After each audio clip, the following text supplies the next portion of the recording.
이건 마법입니까? 아니면 우리가 미래에 온 겁니까? 자타공인 세계 최고의 기술 강국, 독일에서 온 30년 경력의 베테랑 수석 엔지니어 한스 씨. 그는 한국 출장 전까지만 해도 한국 기술은 그저 우리를 베끼는 수준이라며 대놓고 비웃었습니다. 하지만 한국의 반도체 공장에 발을 들인 지 단 10분 만에 그는 손에 든 서류 가방을 떨어뜨리며 바닥에 주저앉고 말았습니다. 독일 본사에서는 이론상 불가능하다고 결론 내린 공정이 한국에서는 이미 일상이 되어 돌아가고 있었기 때문입니다. 떨리는 목소리로 본사에 전화를 건 한스 씨의 첫 마디는 현장에 있던 모든 이들을 전율케 했습니다. 회장님, 우리는 지금 완전히 틀렸습니다. 한국은 이미 우리가 상상조차 못한 세계에 살고 있습니다. 오만했던 독일 엔지니어를 단숨에 무너뜨리고 눈물까지 쏟게 만든 한국의 압도적인 기술 실체는 과연 무엇이었을까요? 세계 최고의 정밀 기계 공학을 자랑하는 독일, 그 중에서도 심장부라 불리는 슈투트가르트의 한 유명 대기업 회의실. 30년 넘게 정밀 부품 설계의 독보적인 위치를 지켜온 수석 엔지니어 한스는 탁자 위에 놓인 한국행 비행기 티켓을 보며 노골적으로 불쾌한 기색을 드러냈습니다. 회장님, 이건 시간 낭비입니다. 한국의 반도체 공정을 보러 가다니요? 그들은 우리의 정밀 설계 도면을 가져가서 그저 조립이나 하는 수준입니다. 동양의 작은 나라가 기술력이 있어봤자 얼마나 있겠습니까? 그들이 자랑하는 일나노 공정? 분명 수율은 엉망일 게 뻔합니다. 저는 그곳에 가서 그들의 거품을 확실히 터뜨려주고 오겠습니다. 한스는 자타가 공인하는 마이스터였습니다. 독일의 기계공학이 세계의 기준이라 믿어 의심치 않았고 특히 신흥기술 강국으로 떠오르는 한국에 대해서는 유독 엄격하고 냉소적인 잣대를 들이대곤 했습니다. 그는 한국의 성장이 그저 노동력을 갈아 넣은 결과일 뿐 근본적인 설계 능력이나 혁신은 독일을 따라올 수 없다고 확신했습니다. 한국에 도착한 한스는 마중 나온 한국 측 관계자들의 정중한 환대에도 시종일관 거만한 태도를 유지했습니다. 호텔로 이동하는 차 안에서도 그는 창밖의 서울 풍경을 보며 혼잣말처럼 중얼거렸습니다. 건물만 높게 지으면 뭐하나 그 속을 채우는 핵심 기술은 여전히 우리 독일제를 쓰고 있을 텐데. 다음 날 아침 경기도에 위치한 세계 최대 규모의 스마트 반도체 단지. 한스는 입구에서부터 까다로운 보안 검색과 방진복 착용 절차를 겪으며 짜증을 냈습니다. 독일에서도 이 정도로 호들갑을 떨지는 않습니다. 기술력이 부족하니 보안에만 목숨을 거는 건가요? 그의 비아냥의 한국 측 가이드 엔지니어였던 김 팀장은 그저 희미한 미소를 지으며 대답했습니다. 한스 씨, 직접 눈으로 확인하시면 생각이 조금 달라지실 겁니다. 한스는 코방귀를 뀌며 클린룸 안으로 발을 들였습니다. 그의 가슴팍엔 여전히 독일 최고 기술자라는 훈장 같은 자부심이 꽉 차 있었습니다. 그는 속으로 다짐했습니다. 오늘 내 눈에 하나라도 걸리기만 해봐라. 당신들이 자랑하는 그 스마트 팩토리가 얼마나 허술한지 전 세계에 알려주지. 하지만 클린룸의 육중한 문이 열리고 한스의 눈앞에 펼쳐진 광경은 그가 상상하던 조립 공장의 모습이 아니었습니다. 수만 평의 부지가 끝도 없이 펼쳐져 있는데 사람의 모습은 거의 보이지 않았습니다. 대신 천장 위를 소리 없이 질주하는 수천 대의 OHT들이 마치 살아있는 유기체처럼 유연하게 움직이며 웨이퍼들을 실어 나르고 있었고 사방에서 들리는 것은 미세한 기계의 구동음뿐이었습니다. 한스는 순간 당황했습니다. 자동화가 잘 되어 있긴 하군. 하지만 이건 자금력의 문제지 기술력의 문제는 아니야. 그는 애써 평정심을 유지하며 가장 핵심적인 노광 공정 구역으로 향했습니다. 그는 거기서 독일제 장비가 한국의 미숙한 운영 탓에 삐걱거리고 있을 장면을 예상했습니다. 그러나 그가 멈춰 선 곳은 그가 평생을 바쳐 연구해온 정밀 제어 시스템이 적용된 구간이었습니다. 한스는 자신의 안경을 고쳐 썼습니다. 그리고 모니터에 출력되는 실시간 공정 수치를 확인하는 순간 그의 눈동자가 거칠게 흔들리기 시작했습니다. 말도 안 돼, 이 속도의 2오차 범위라고. 이건 이론적으로 불가능해. 장비가 오작동하는 거 아닌가요? 수치를 조작한 거 아니냐고. 한스는 김 팀장의 멱살이라도 잡을 기세로 소리쳤습니다. 독일 본사에서 수백억을 들여 3년을 연구해도 해결하지 못했던 열팽창에 의한 미세오차 제어 문제가 이곳에서는 완벽하게 해결된 상태로 초당 수천 번의 계산을 거치며 돌아가고 있었던 것입니다. 김 팀장은 차분하게 태블릿을 건네며 말했습니다. 한스 씨, 이건 독일 장비의 한계를 저희 한국 엔지니어들이 독자 개발한 AI 보정 알고리즘으로 극복한 결과입니다. 장비는 독일제지만 그걸 다루는 영혼은 한국의 기술입니다. 그 순간 한스의 머릿속엔 거대한 종소리가 울리는 것 같았습니다. 그가 그토록 무시했던 한국의 기술이 사실은 그가 몸담은 독일의 한계를 이미 수년 전 추월해 있었다는 사실이 데이터로 증명되고 있었기 때문입니다. 한스는 자신도 모르게 손에 쥐고 있던 수첩을 바닥에 떨어뜨렸습니다. 30년 넘게 쌓아 올린 그의 오만한 자부심이 한국의 차가운 금속 장비 위에서 산산조각이 나기 시작한 첫 번째 순간이었습니다. 한스는 바닥에 떨어진 수첩을 주울 생각조차 하지 못했습니다. 그의 시선은 오직 메인 컨트롤 센터의 대형 스크린에 고정되어 있었죠. 스크린 속에는 나노 단위의 공정이 실시간으로 중계되고 있었는데 그것은 한스가 평생을 바쳐 연구해온 독일식 정밀공학의 상식을 정면으로 부정하고 있었습니다. 이건 불가능합니다. 열팽창 계수를 어떻게 잡았다는 거죠? 이 정도 속도로 공정을 돌리면 렌즈에 미세한 왜곡이 생겨서 분량이 90% 이상 나와야 정상입니다. 한스는 거의 비명에 가까운 소리를 질렀습니다. 그는 독일 본사에서 이 문제를 해결하기 위해 유럽 최고의 석학들과 5년을 씨름했던 장본인이었습니다. 당시 독일 팀의 결론은 물리학의 한계상 이 속도에서는 정밀도를 유지할 수 없다는 것이었죠. 그런데 지금 눈앞에서 한국의 기계들은 그 물리학의 한계를 비웃듯 광속으로 웨이퍼를 찍어내고 있었습니다. 김 팀장이 한스를 데려간 곳은 공장 한편에 위치한 특수 제어실이었습니다. 그곳에는 수천 개의 센서에서 들어오는 데이터를 분석하는 한국형 AI 서버들이 쉼없이 돌아가고 있었죠. 한스 씨, 독일의 장비는 하드웨어적으로 세계 최고입니다. 하지만 저희는 그 하드웨어를 제어하는 뇌를 새로 만들었습니다. 장비가 열을 받기 0.0001초 전에 미리 예측해서 냉각 시스템을 가동하고 렌즈의 굴절을 실시간으로 역계산해서 보정하죠. 독일이 기계의 완벽함을 믿을 때 저희 한국은 데이터의 완벽함으로 그 한계를 넘었습니다. 한스는 김 팀장의 말을 듣는 내내 입을 다물지 못했습니다. 그는 자기도 모르게 떨리는 손으로 호주머니에서 개인용 위성 전화를 꺼냈습니다. 독일 슈투트가르트 본사로 거는 긴급 호출이었습니다. 시차 때문에 독일은 아직 새벽이었지만 한스의 절박한 목소리에 본사의 기술 이사 위르겐이 잠에서 덜 깬 목소리로 전화를 받았습니다. 한스, 무슨 일이야? 한국 공장은 어때? 예상대로 엉망인가? 한스는 마른 침을 삼키며 대답했습니다. 하지만 그의 입에서 나온 말은 본사가 기대했던 비웃음이 아니었습니다. 이사님, 지금 당장 이사회 소집하셔야 합니다.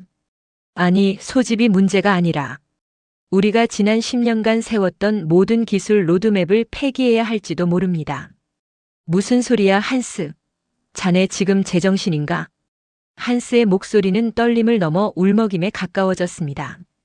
우리는 한국이 우리를 베낀다고 생각했죠? 틀렸습니다. 그들은 우리를 베낀 게 아니라 우리가 포기했던 영역으로 아예 넘어가 버렸습니다. 제가 지금 보고 있는 수치는 독일 본사 연구소의 시뮬레이션 데이터보다 20년은 앞서 있습니다. 이사님, 한국은 이미 괴물들을 만들어내고 있습니다. 전화기 너머로 무거운 침묵이 흘렀습니다. 독일 최고의 천재 엔지니어가 그것도 가장 자존심 강한 한스가 현장에서 울먹이며 패배를 선언한 것입니다. 한스는 전화를 끊지 않은 채 김 팀장에게 물었습니다. 이 기술 혹시 국가 기밀입니까? 제가 본사에 보고해도 되는 수준인가요? 김 팀장은 씁쓸하면서도 당당한 미소를 지으며 말했습니다. 보고하셔도 좋습니다. 어차피 이 시스템은 한국의 현장 엔지니어들이 365일 밤낮 없이 매달려 만든 현장의 감각이 녹아있어서 데이터만 가져간다고 따라 할 수 있는 게 아니니까요. 한스는 그 자리에서 무너져 내리듯 의자에 주저앉았습니다. 그는 자신이 한국을 무시하며 가져왔던 기술 점검 리스트를 꺼내 들었습니다.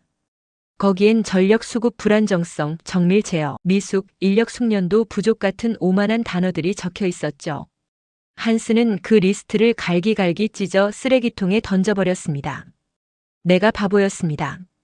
동양의 기적이라고요? 아니요, 이건 기적이 아니라 철저한 실력입니다. 우리가 독일의 전통에 취해 잠들어 있을 때 한국인들은 불가능을 가능으로 바꾸는 법을 완성했군요. 이때 공장 전체에 은은한 알람이 울렸습니다. 다음 세대 반도체인 꿈의 소자 양산 테스트가 시작된다는 신호였습니다. 한스의 눈에 다시 한번 불꽃이 튀었습니다. 이제 그의 눈은 무시와 비웃음이 아닌 경외심과 배움에 대한 갈망으로 가득 차 있었습니다. 독일 본사와의 긴박한 통화를 마친 한스의 등은 이미 식은땀으로 젖어 있었습니다. 그는 자신이 평생 쌓아온 지식체계가 송두리째 흔들리는 경험을 하며 넋이 나간 듯 공장 한편의 휴게 공간에 멍하니 앉아 있었습니다. 그때였습니다. 한스의 시야에 기이한 광경이 들어왔습니다. 밤 10시가 넘은 시각, 교대 시간이 지났음에도 불구하고 수십 명의 한국 엔지니어들이 회의실 유리창 너머로 치열하게 토론을 벌이고 있었습니다. 그들의 앞에는 화려한 만찬 대신 식어버린 김밥 몇 줄과 컵라면이 놓여 있었죠. 한스는 이해할 수 없다는 듯 김 팀장에게 물었습니다. 김 팀장님, 저 사람들은 왜 퇴근하지 않는 겁니까? 독일 같으면 벌써 노조가 나서서 공장 문을 닫았을 시간입니다. 추가 수당 때문인가요? 김 팀장은 허허 웃으며 고개를 저었습니다. 아닙니다, 한스 씨. 저들은 지금 돈 때문에 저러는 게 아니에요. 내일 아침에 있을 공정 테스트에서 오차율 0.001%를 더 줄여보겠다고 저러는 겁니다. 누가 시킨 것도 아닌데 본인들이 납득할 때까지 집에 안 가겠다고 고집을 부리네요. 한스는 충격에 빠졌습니다. 독일의 마이스터들이 규정과 절차에 따라 완벽을 추구한다면 한국의 엔지니어들은 자존심과 집념으로 한계를 돌파하고 있었던 것입니다. 그는 홀린 듯 회의실 안으로 걸어 들어갔습니다. 회의실 안은 열기로 가득했습니다. 갓 대학을 졸업한 듯한 젊은 엔지니어가 칠판 가득 수식을 써내려가며 열변을 토하고 있었고, 머리가 희끗한 고참 엔지니어는 그 옆에서 묵묵히 데이터를 검토하고 있었습니다. 한스는 그들의 눈빛을 보았습니다. 그것은 피곤에 지친 눈이 아니라 미지의 영역을 정복하려는 탐험가의 눈빛이었습니다. 한스는 자기도 모르게 칠판 앞으로 다가갔습니다. 그리고 젊은 엔지니어가 막혀있던 부분의 수식을 지우고 독일 공학의 정수인 정밀 제어 상수를 써넣었습니다. 그 부분은 이렇게 계산해야 합니다. 독일에서도 이 수치를 찾는데 10년이 걸렸죠. 하지만 당신들의 제어 시스템이라면 이 상수를 적용했을 때 시너지가 엄청날 겁니다. 순간 회의실의 정적이 흐르기도 잠시 한국 엔지니어들의 눈이 번쩍였습니다. 와, 한스 마이스터님. 바로 이겁니다. 이 퍼즐만 맞추면 됐던 거였어요. 그들은 독일의 전설적인 엔지니어가 건넨 팁에 환호하며 마치 오래된 동료처럼 한스를 스스럼 없이 대하기 시작했습니다. 새벽 2시 마침내 테스트 수치가 목표치에 도달하자 회의실엔 박수가 터져 나왔습니다. 그때 고참 엔지니어가 한스의 어깨를 툭 치며 말했습니다. 한스 씨, 고생 많았는데 우리 나가서 치킨에 맥주나 한잔합시다. 이게 한국식 뒤풀이입니다. 차갑고 딱딱한 독일식 비즈니스에 익숙했던 한스에게 방금 전까지 치열하게 싸우던 사람들이 어깨동무를 하며 웃는 모습은 생소하기만 했습니다. 공장 근처 작은 식당에서 마주 앉은 그들은 한스에게 닭다리를 건네며 수줍게 말했습니다. 사실 한스 씨가 쓴 논문을 보고 엔지니어의 꿈을 키운 친구들이 여기 많습니다. 오늘 정말 영광이었습니다. 한스는 목이 메었습니다. 자신이 무시하고 비웃었던 이들이 사실은 자신을 존경하며 그 뒤를 쫓아왔고 이제는 자신을 앞질러 가면서도 기꺼이 손을 내밀고 있었기 때문입니다. 나는 당신들이 우리를 베끼는 도둑인 줄 알았습니다. 하지만 오늘 보니 내가 도둑이었군요. 당신들의 열정과 시간을 내가 도둑질하고 싶을 정도입니다. 한스는 맥주잔을 높이 들었습니다. 한국의 기술은 세계 최고입니다. 하지만 더 무서운 건 그 기술을 만드는 당신들의 마음입니다. 나는 오늘 독일로 돌아가기 싫어지는군요. 독일 슈투트가르트 전 세계 기계공학의 성지라 불리는 본사 대회의실. 평소라면 엄숙하고 정제된 분위기였겠지만 이날만은 달랐습니다. 회의실 안은 이사회를 소집한 한스에 대한 불만과 의구심으로 가득 차 있었죠. 한스, 대체 한국에서 뭘 봤길래 이 새벽에 비상회의까지 소집한 건가? 고작 동양의 조립 공장 하나 보고 와서 우리 로드맵을 폐기하라니 자네 정말 노망이라도 든 건가? 독일 기술 이사 위르겐이 냉소적인 말투로 한스를 쏘아붙였습니다. 테이블에 앉은 다른 임원들도 콧방귀를 뀌며 동조했습니다.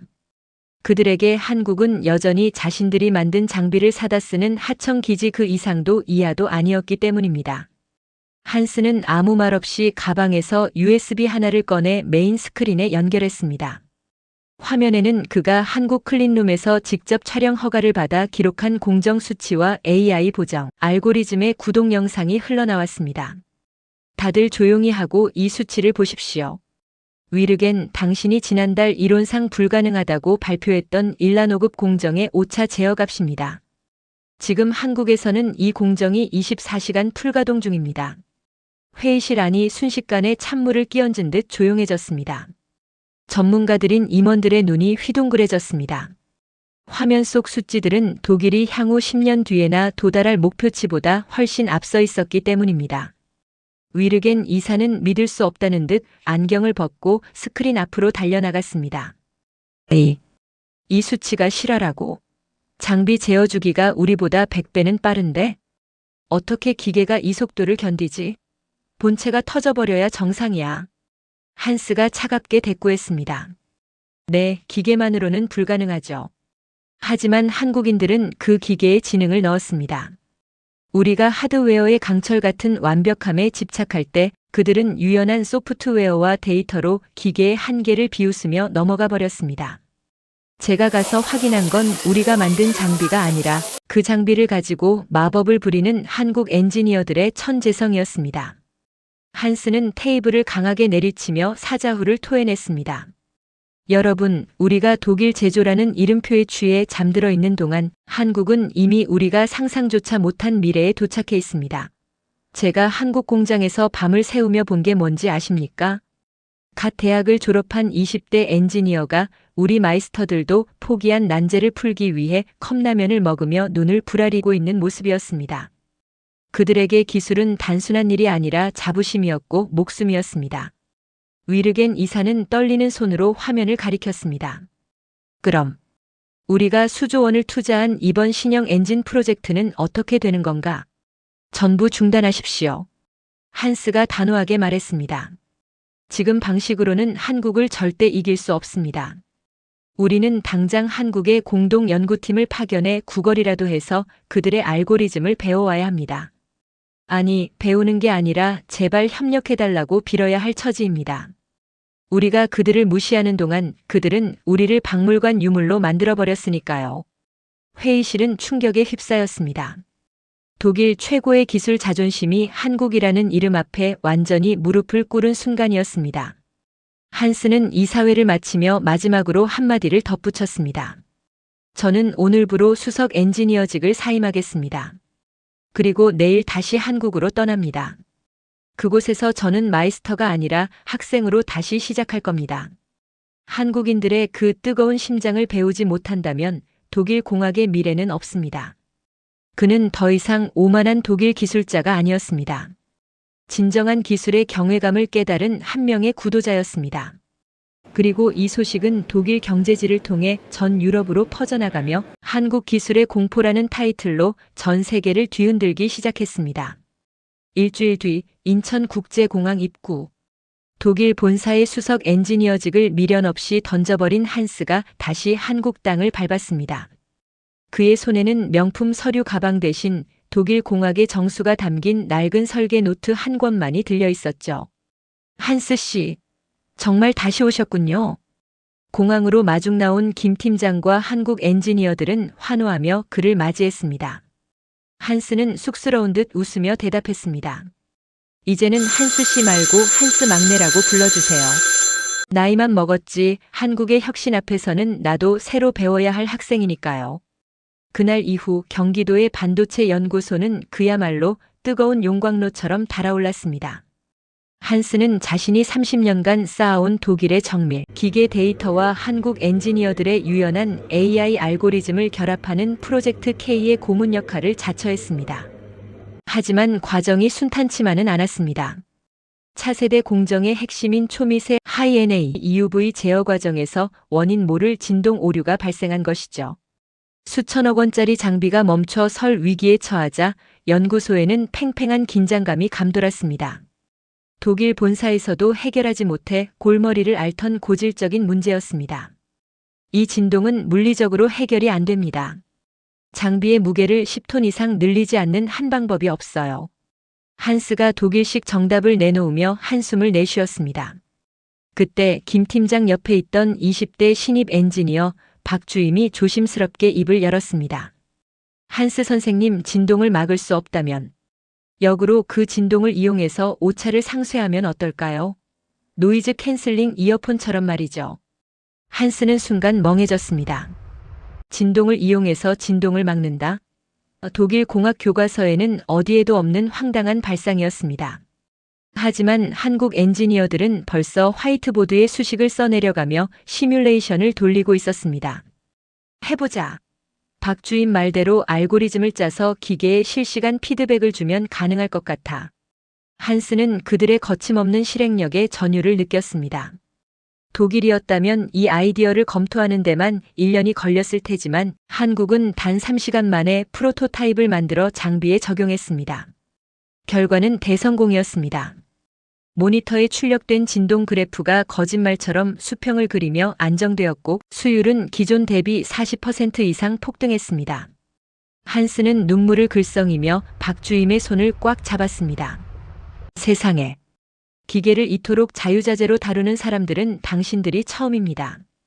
당신들은 공학자가 아니라 예술가군요. 이 소식은 순식간에 전 세계 반도체 업계로 퍼져나갔습니다. 독일의 거장과 한국의 천재들이 손을 잡고 물리적 한계를 넘어섰다는 뉴스가 CNN과 BBC의 메인을 장식했습니다. 한때 한국을 비웃던 글로벌 기업들은 이제 한국과의 기술 협력을 위해 줄을 서기 시작했습니다. 한스는 자신의 낡은 설계 노트를 김 팀장에게 건넸습니다. 이건 내 30년의 기록입니다. 하지만 이제 이 노트의 다음 페이지는 당신들, 한국 엔지니어들이 채워주길 바랍니다.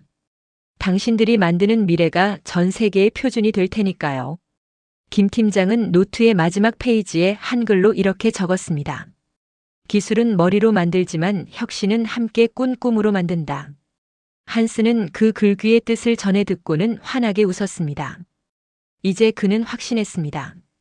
한국은 단순히 기술을 잘 만드는 나라가 아니라 전 인류의 기술적 상상력을 실현하는 미래의 심장이라는 사실을 말입니다. 미국 라스베이거스 세계 최대 규모의 IT 가전 박람회인 CES 현장. 전 세계 기술의 흐름을 결정짓는 이 거대한 무대에 올해 가장 뜨거운 감자는 단연 한국과 독일의 합작 프로젝트였습니다. 박람회 개막 전까지만 해도 전 세계 언론은 회의적인 반응이었습니다.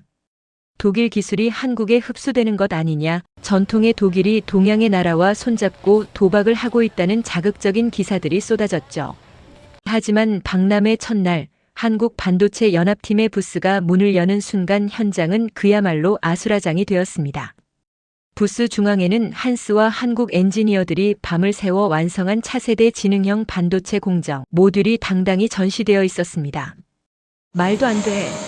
저 공정 속도가 실화인가? 측정 장비가 고장난 거 아니야? 저건 물리적으로 불가능한 수치입니다. 어떻게 진동 제어를 저렇게 완벽하게 했지?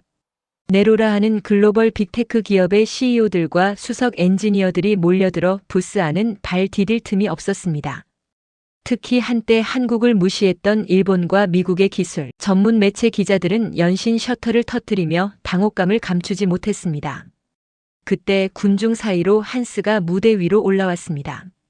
그는 더 이상 예전의 차갑고 오만한 독일 기술자가 아니었습니다. 한국의 정이 듬뿍 담긴 미소와 함께 그는 마이크를 잡고 전 세계를 향해 선포했습니다. 여러분, 지금까지 여러분이 알고 있던 공학의 상식은 오늘부로 구시대의 유물이 되었습니다. 우리는 독일의 정밀함과 한국의 유연한 혁신을 결합해 인류가 한 번도 가보지 못한 영역에 도달했습니다. 이 기술의 핵심이 뭔지 아십니까? 그것은 바로 불가능을 믿지 않는 한국 엔지니어들의 꺾이지 않는 마음이었습니다. 한스의 연설이 끝나자마자 전시장 뒤편의 대형 스크린에 실시간 수율 데이터가 공개되었습니다.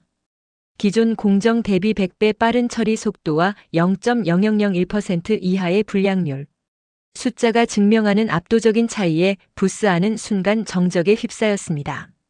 그리고 곧이어 국적을 불문한 전 세계 전문가들 사이에서 우레와 같은 기립박수가 터져나왔습니다. 특히 한스를 비웃었던 독일 본사의 위르겐 이사는 현장에서 넋이 나간 표정으로 중얼거렸습니다. 한스, 자네 말이 맞았어. 우리가 잠들어 있는 동안 한국은 아예 다른 차원의 기계를 만들어냈군. 이건 경쟁의 대상이 아니라 우리가 우러러봐야 할 표준이야.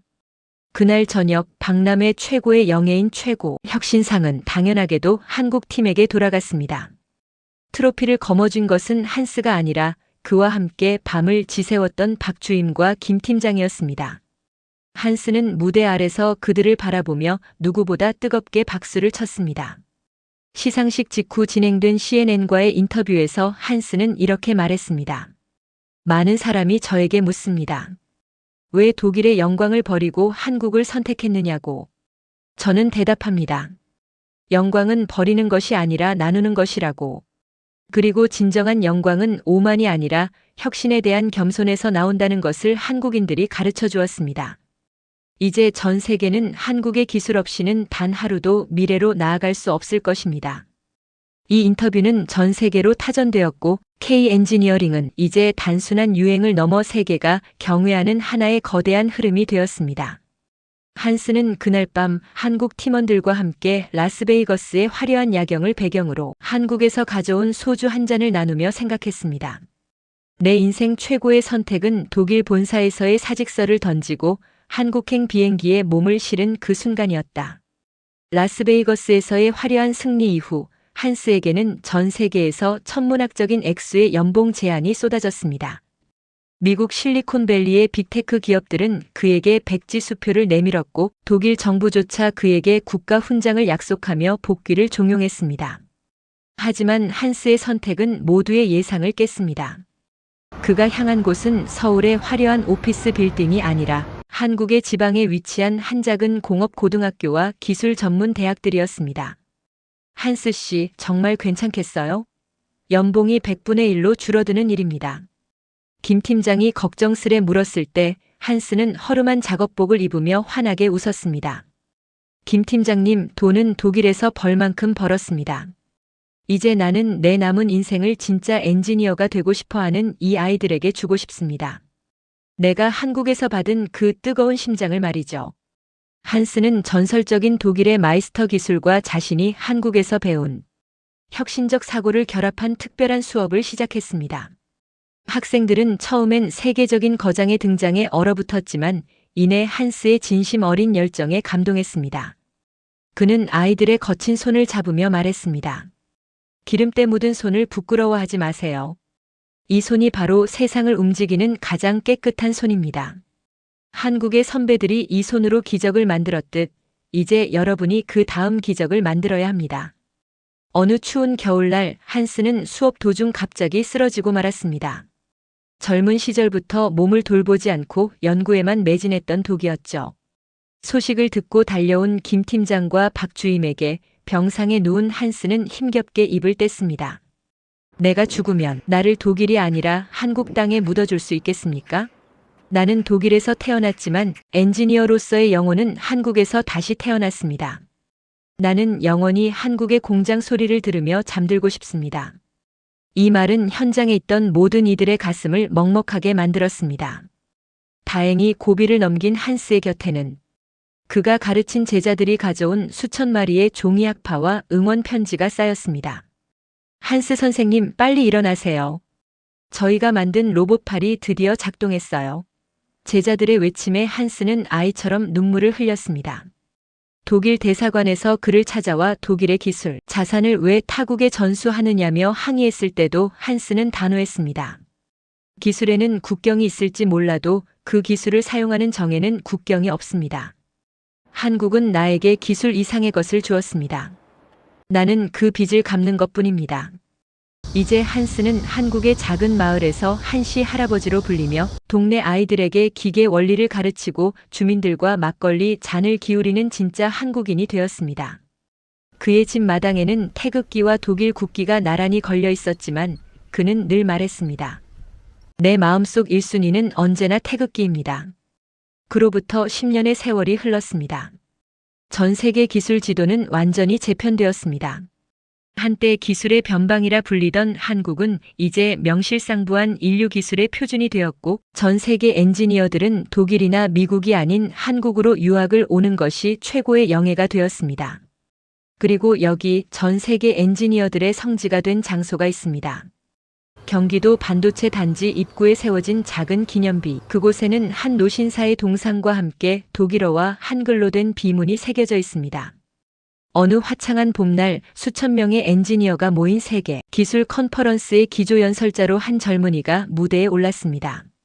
바로 한스의 제자이자 이제는 세계 최고의 로봇 공학자가 된 박주임 아니 박 소장이었습니다. 그는 연설 도중 주머니에서 낡고 빛바랜 설계 노트 한 권을 꺼내 보였습니다. 제가 오늘 이 자리에 설 수 있었던 건 이 노트에 담긴 기술 때문이 아닙니다. 이 노트의 마지막 장에 한스 선생님이 남기신 한마디 때문이었습니다. 화면 가득 한스가 마지막으로 남긴 친필 메시지가 띄워졌습니다. 서툰 한글로 삐뚤빼뚤하게 적힌 글자. 박 소장은 울먹이는 목소리로 말을 이었습니다. 선생님은 돌아가시기 전 저에게 말씀하셨습니다. 독일의 기술이 차가운 강철이라면 한국의 기술은 사람을 살리는 온기라고요. 그는 자신의 모든 노하우를 우리에게 주고 가셨지만 정작 우리가 그에게 배운 건 기술이 아니라 사람을 사랑하는 마음이었습니다. 순간 컨퍼런스장에 모인 전 세계 엔지니어들이 일제히 기립했습니다. 그들 중에는 한스의 고국인 독일에서 온 엔지니어들도 있었습니다. 그들은 더 이상 한국을 질투하지 않았습니다. 대신 한국이 보여준 기술의 진정성에 존경의 박수를 보냈습니다. 한스 형님 보고 계십니까? 이제 전 세계가 형님이 그토록 사랑했던 한국의 정을 배우고 있습니다. 형님이 뿌린 씨앗이 이제 전 인류의 미래를 밝히고 있어요. 바람을 타고 한스의 환청 같은 목소리가 들리는 듯합니다. 거보게, 내가 뭐라 그랬나? 한국인은 결국 해낼 거라고 하지 않았나? 오늘도 대한민국의 공장들은 밤이 깊도록 불이 꺼지지 않습니다. 그 불빛은 단순히 제품을 만드는 불빛이 아닙니다. 사람을 향하고 미래를 향하며 세계를 하나로 묶는 뜨거운 심장의 고동 소리입니다. 오만했던 한 독일 거장의 인생을 통째로 바꿔놓았던 한국의 위대한 저력. 그것은 오늘도 멈추지 않고 전 세계를 향해 흐르고 있습니다. 기술은 모방할 수 있어도 사람을 향한 진심은 모방할 수 없습니다. 자랑스러운 대한민국 엔지니어들에게 이 영상을 바칩니다.